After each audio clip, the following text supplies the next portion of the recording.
Hello, my name is John Jordan. I've been teaching history for 31 years, and I'm really excited to offer Kings, Heroes, and Warriors, a tour of England, Belgium, and France for families in the summer of 2027. So I've led 7 student tours of Europe, and it's certainly been one of the most rewarding parts of my professional career. There's something really magical about seeing students experiencing something new for the first time. And this time around, I really decided that I wanted to share those kinds of experiences with families because I think there's something even more magical about children and parents together experiencing something new for the first time. For students, I think you'll have to think a little bit about what you want your tour experience to be like, because I think you're going to have opportunities to do tours that are exclusively for students. We wouldn't be traveling with family members. I would say probably the biggest difference is this. On a student tour, you have to understand that when a teacher is responsible for the safety and well-being of 40, 60, 80 students, that's very stressful. And so in order to make that job easier, we have to keep all the students together sort of pretty much all the time, right? So if you are the kind of traveler who likes to know exactly what you're going to be doing at every moment, exactly where you're going to be told where and when you're going to be for every moment of your tour. If that reduces your stress, if you enjoy that, that's a student tour. But what I've done here, which is something you can only do if you have family members along, is I've tried to create some large experiences that are reserved for free time so that families can leave the group and sort of explore some things and have some adventures on their own and also maybe personalize their tour experience.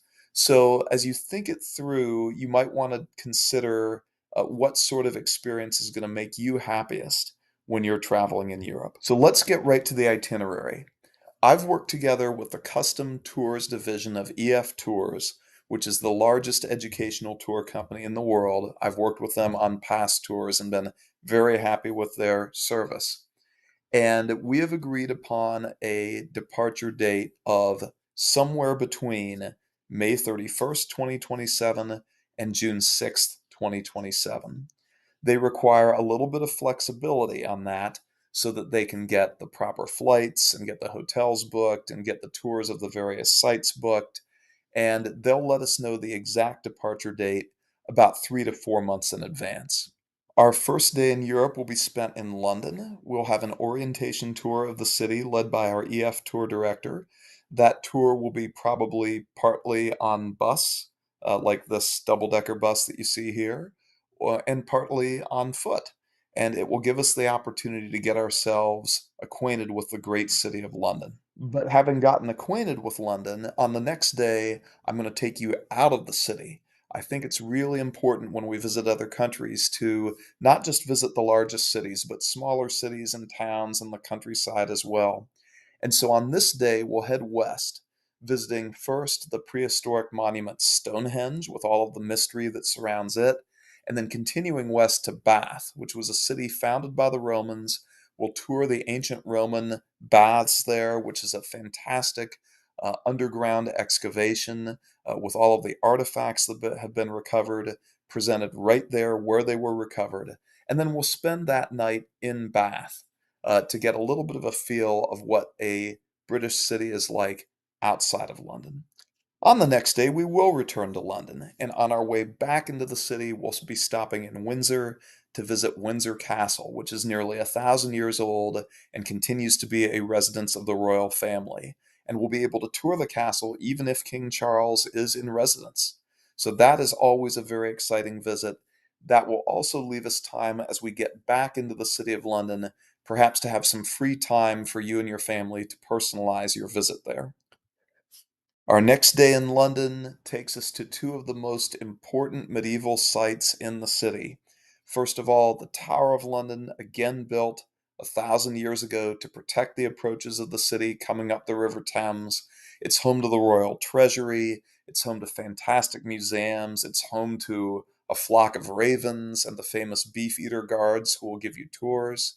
And then we'll also visit Westminster Abbey, which is the place where the monarch of England is crowned. It is the place where royal weddings and funerals have taken places. It is the final resting place of so many English heroes. And this is another day we might have a little bit of free time to explore other parts of London as well. And on day 6, something a little bit of a departure from the historic and cultural sites, we'll head out to Warner Brothers Studios for their Harry Potter tour. We can visit all of the sets and see all of the models and the costumes that helped bring the world of Harry Potter to life. You can stroll down Diagon Alley, you can see the giant model of Hogwarts. And then this is a day where we have reserved about a half a day of free time again, so that you can personalize your time in London with your family. And that brings me around to what I consider to be one of the most exciting features of this itinerary, which is that we have deliberately built in unscheduled time, free time for families to personalize their experience, have some adventures of their own, and make some decisions about how they want to spend time in London. So, how will you spend that time? Perhaps you want to watch some theater productions out on the West End of London. Maybe there are more museums that you want to visit. Maybe not at all. You want to go to a park and just people watch, or go fly the London Eye, that giant Ferris wheel along the Thames River. Or maybe you want to go shopping. It's going to be up to you, because part of this tour is the way that you can have an individualized adventure as a family, as a group of friends and families. That's something I'm really looking forward to offering you. On the next day, we board the Eurostar, which is a train that will take us at high speed underneath the Channel Tunnel, the Channel, and bring us into Brussels, which is the capital of Belgium. And once again, we'll start with an orientation tour led by our EF tour director. That'll be the first half of the day. And then you and your family will have another half day to explore Brussels on your own and personalize your experience there. And then on the next day, in keeping with my policy of getting out of the big cities and visiting the smaller cities and towns a little bit, we'll take a little day trip to Brugge or Bruges, which is a canal town. They call it the Venice of the North. And we'll have a canal tour on one of the little motorized boats. And once that tour is over and we've had a little bit of a time with our tour guide to help us be oriented to the city of Brugge, you'll have again about a half day to personalize your experience there and explore the city on your own. And so, both days in Belgium, both in Brussels and in Brugge, you will again have opportunities to personalize your experience. Do you want to go and find some Belgian waffles? Do you want to see some of the handcrafted lace being made? Do you want to go and track down a Michelangelo sculpture in one of the churches? All of those things are possible, and much more than that, when you personalize your experience in Belgium. On day 9 of our tour, we'll leave Brussels and we'll head out across the Belgian countryside and into the French countryside. And this day is reserved for visiting sites of the First World War. Many of the battlefields where the First World War were fought are still partially intact, the trenches, the dugouts, and there are little museums which feature the artifacts which have been recovered from those sites. There are beautiful memorials and cemeteries honoring the soldiers of the First World War.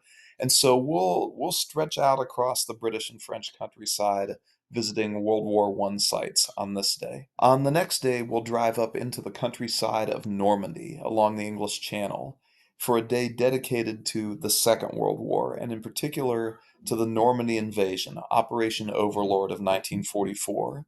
And we'll certainly visit sites relevant to all of the armies that participated in that battle, but we'll especially focus on those that are relevant to us as Americans: Omaha and Utah Beach, the American Airborne Museum in Saint Mary Glees, the American Cemetery in Colville-sur-Mer. It will really be an unforgettable day for people who have some sort of interest in the Second World War. And then after 2 days of satisfying the curiosities of our travelers who have a real enthusiasm for military history, we're back to the arts and culture because we're headed into the city of Paris. And on that first day, we'll have an orientation tour of the Latin Quarter of Paris, which is the oldest part of the city. And probably on that day, too, we'll have our scheduled entry into the recently reopened Notre Dame Cathedral. On day 12, now we get an orientation tour to the broader city of Paris. Having visited the oldest part of the city, the Latin Quarter, on our first day, now our tour director will take us on another tour that will probably be partially by bus, partially by foot to see the larger city. And on this day, we'll probably have our timed entry into Sainte-Chapelle, which is a beautiful, smaller church quite close to Notre Dame, but it's well known for its stained glass. And this is probably a day where we'll have some free time in Paris as well. On day 13, we travel just a little outside the city of Paris to Versailles to tour the palace and gardens, which were constructed over a period of 20 years by King Louis XIV, the Sun King, so that he and his nobles could live in luxury and splendor, and so that he could show his power off to his nobles. We'll have a tour of the palace and then have time to stroll the gardens on our own before returning back into the city for roughly half a day of free time. On our last full day in Paris, we'll have a visit to the Louvre. And the Louvre is a museum where you could spend an entire day if you chose to, or if you want to go and see the Mona Lisa and all the crowds gathered around her, and then get out of there and spend the rest of the day personalizing your tour, you can do that as well. It's up to you. That will be our final day. We're going to reserve a half a day, roughly, for free time. But if you choose to spend less time in the Louvre, then you have more than half a day. Which again reminds us of all the opportunities for personalization here. Perhaps you'll want to go up to the top of the Eiffel Tower or take a boat ride on the Seine. Other museums to visit. There's shopping, of course, in Paris. And maybe you'll just want to sit in a cafe and watch the people go by. It's really up to you, because we've built that time in for you to decide how you want to experience the city of Paris. And then our flight home, of course, is still subject to that 6 day window of flexibility that EF Tours requires. But I can tell you that we will return home somewhere between June 14th and June 20th, 2027. For all you students out there, what's nice about that is your tour of Europe may be coming to an end, but you'll still have almost 2 months of summer to enjoy before we have to come back to school. So let's talk about what's included in your tour price. Really, all of your transportation, with the exception of any transportation that you choose to use during your free time, is covered. That includes your airfare, your ground transfers once we're in Europe, all by private coach. Also, your Eurostar rail passes, which get us from London to Brussels. That's all covered in the tour fee. 13 continental breakfasts, so breakfast virtually every day of the tour, and 8 of the dinners will be covered. All of the places listed in this presentation, admissions are included, as well as probably a few other admissions that I haven't had time to mention in this presentation.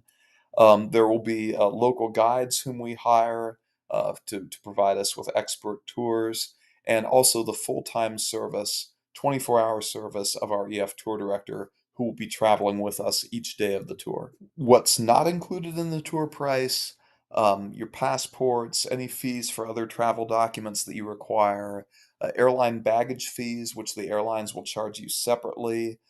There's no porterage included, so you'll be carrying your own bags. Beverages, even during arranged meals, you'll be paying for your own beverages. Lunches, snacks, 5 of the dinners are not included. Any kind of transportation or admissions that you incur during your free time, you'll have to pay for on your own. And we do collect tips, gratuities for our tour director, all of our drivers, and our local guides. That will come to about $170 per person total for the tour. And then you will have the option of buying travel insurance, but that is not included in the tour fee itself. The hotels that we stay in are not luxury hotels. but they are safe, clean, and comfortable hotels. I've traveled with EF Tours many times, and we've been satisfied with the accommodations. All of the rooms will have private bathrooms. These are not hostels. They are, for the most part, chain hotels. Maybe not chains you might recognize. They might be European chains, like the Hotel Ibis here in the picture. The rooms tend to be smaller than US hotel rooms. They may not have air conditioning, TV, or Wi-Fi, although in my experience, they've always had air conditioning. And I've heard that most of the time, these hotels, particularly since most of them are large chains, do offer Wi-Fi. Um, we keep the overall tour cost lower by allowing them to put us in hotels that are outside the city center, but we will have a private coach available to us to get us around the city. And most of these hotels tend to be within about 10-minute walk of public transportation, so that if you're out doing something on your own, it should be relatively easy to get back to the hotel. With regard to meals, I had mentioned earlier that breakfast on most days will be provided at the hotel. That'll typically be a continental breakfast. Sometimes you'll get a hot breakfast, perhaps more likely in London than anywhere else. Lunch and snacks are on your own. In designing the itinerary, I wanted to have a blend of arranged plated dinners. So that is dinners where you go and you sit down and everybody has the same thing. It's already been settled. Some of those will be at hotels, most of them will be at restaurants. Some of those will be American comfort food, but mostly I've asked for local foods. And those are often smaller portions than what you get in an American restaurant. But then I wanted to reserve 5 dinners on our own so that you can have a little bit of choice and again have a little bit of a personalization opportunity for you and your family. Basically, the way I've set it up is that when we enter into a new city, we'll have an arranged dinner. Once we've gotten sort of situated and have a sense of the lay of the land, then the last 2 dinners typically will be on your own.